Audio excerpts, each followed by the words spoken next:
In this video, I'm going to show you exactly how to submit a bird checklist to eBird, as well as some best practices and tips to make it faster along the way. So let's get into it. So if you have already created a bird checklist in eBird, you're going to find your locations right here, which makes it a lot faster the next time. But if you have never made one, then you're going to want to go down to this Find It on a Map. This is going to make it a lot easier.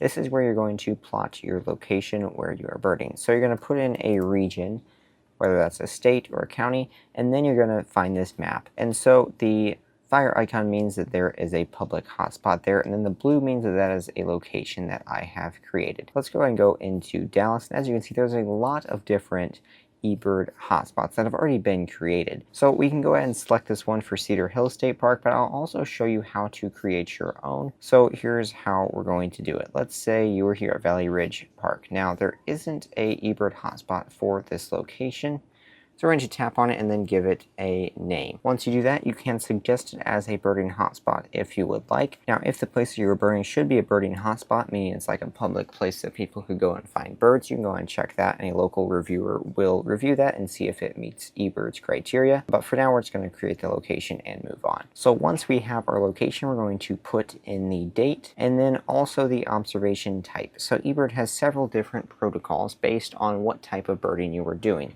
If you moved more than 300 meters or 100 feet during your checklist, you're going to take the traveling protocol. If you did not move more than 30 meters or 100 feet during your checklist, you're going to take the stationary. If birding was still your primary purpose, for these up here, I believe birding has to be your primary purpose in order for you to select these. For the historical, if birding was your primary purpose, but you don't know the start time, duration, and the distance, you're going to take the historical. If you do know these, then they want you to do the traveling or stationary. Incidental is the one that you would use if birding is not your primary purpose. Like maybe you were driving and you noticed some birds, or just out on a walk and you happen to see one, but birding was not your purpose and birding was not your primary purpose, and it's just maybe like a bird flew by and you just happen to notice it. That's when I would do incidental. There are a few more like birding, pelagic, or nocturnal flight count.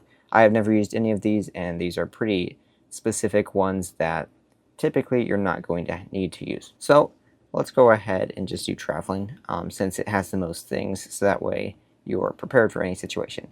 So you're going to put in your start time. Before we move on, I wanted to tell you about my free ebook, Start Birding Today. It's the quick start guide that I wish I had 5 years ago when I first started birding, and I just couldn't find one that I liked, so I made one. This guide covers the basics of birding, just the stuff that maybe some of it you know, but some of it you might not. You can download it for completely free with this link up here, or it's also down in the video description below. Let's say we started at 10:35 a.m. If you want, you can switch it to a 24-hour clock. Then we're going to put in the duration for how long you were birding, so let's say hour and 13 minutes. And then for this traveling one, you're going to put in the distance that you traveled. And eBird has a thing on how to report distance, but basically if you backtrack at all, you do not want to log that as your distance. So think of it as one-way distance, or just excluding any duplicated parts of the distance while you were birding. And then obviously for stationary, it's not going to have distance, but it is going to have the party size, duration, and start time. So go ahead and put in the number of people that were in your birding party, and then any other general checklist comments that you have. Generally, you're not going to have a whole lot of comments, but if you wanted to include something about the temperature or the wind, that would be the place to put it. So after we do that, we're going to hit continue, and then we're going to see a whole list of birds that are likely for the area. In this case, we've got Cedar Hill State Park selected. Now, there's several things that I've done to customize this. First, I have had it show the subspecies of birds. So in here, the American coot, the red-shielded subspecies is already pulled up there. It really doesn't matter. You can uncheck that or check that, just depending on how you want to log your birds. If you do know the subspecies, you can go and input that, and it makes it a little bit more valuable for the eBird researchers. And also I have it group birds by most likely. So you can also have it group them by taxonomic, starting with waterfowl, and then going down to blackbirds, warblers, and cardinals. I have found that group by most likely just makes it a little bit quicker to submit birds, as after all, it is most likely that you saw the birds that were most likely. So that just makes it a little bit easier. You can also sort them by alphabetic if you would like. There are some keyboard shortcuts that could be fairly helpful here to learn, and again, that is right here. So that could be fairly interesting, but also a good shortcut is right here on the top right, the jump to species. You can put in any species. Let's go ahead and do northern cardinal. And it's going to pop up, and then we can put in how many northern cardinals we saw. Let's just go and go with 3. Now, a cool hack here is you can put in a 4-letter code to pull up a bird. So every bird inside of eBird and Merlin has a unique 4-letter code. So to make it simple, let's go ahead and pick the Carolina chickadee.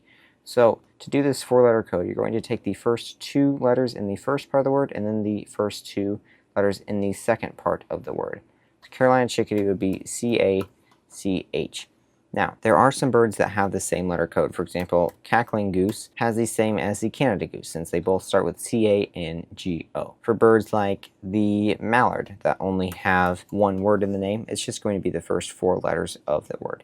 For birds like the double-crested cormorant, which has 3, we're going to do D for double, C for crested, and then C-O for cormorant, because it has to be 4-letter code. For a bird with a ton of words in its name, like the King of Saxony's bird of paradise, we're just going to do the K for king, O for of, S for Saxony, and then B for bird, and then the of paradise just doesn't get to be included in this 4-letter code, since that is a very long bird name. So when you log birds, let's say we saw 5 mourning doves, we can also add details like some comments. If the bird is rare, then you definitely want to add something about how you identified it, where you found it, different details like that. They're always super helpful. You can add in some extra details about the birds, as well as a breeding code. Breeding code is basically what it's doing during the breeding season. Also, if the bird was just flying over, you can tick the flyover box. I would recommend looking a little bit deeper into what eBird has to say about each of these codes, as they're fairly specific and definitely something that you don't want to mess up, as these are used for research purposes. So to add media, you have to submit the birds first, and then it's fairly easy to add later. Also, if you don't have an exact count for how many birds you saw, you can do your best estimate, or you can put an X.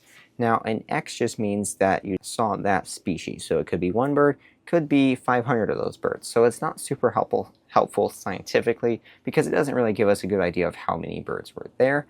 So generally, it's best if you say how many birds were actually there, if you happen to know it. If you don't know it, don't just make up a number. Go ahead and put an X there. Also, there is some checklist preferences that we can do, like what we want to show, and also the names. We can do the common name only, the scientific name only, or if we want to do both of them, we can do that as well. And also, if you want to change the language of the common name, you can do that. So once we have our checklist filled out, we have to tick the box of whether or not it is a complete checklist of all the birds that we were able to identify. If it's not, go ahead and hit no. If it is, go ahead and hit yes. So after you do that, go ahead and hit submit, and then you're going to be taken to this page where you can add media, you can edit the species, you can also share this checklist with other birders that may have been with you, and also we can submit another checklist for the same location and date, the same location, same area, which is going to take us to just a map of the area. I'll get to that here in a minute. Or the same area, same date, or a different location and a different date. If we do the same area, it's going to take us to a map that is pretty close to the original location, which can be pretty helpful if you were birding in about the same area, but you went to 2 different places, so you want to make the checklist split up. That can be pretty easy and save you some time. And if you click on the same area and same date, it's already going to include a few of the details for you. So hopefully this video was helpful. If you want to learn more about how to maximize eBird, definitely make sure that you check out my full tutorial right here.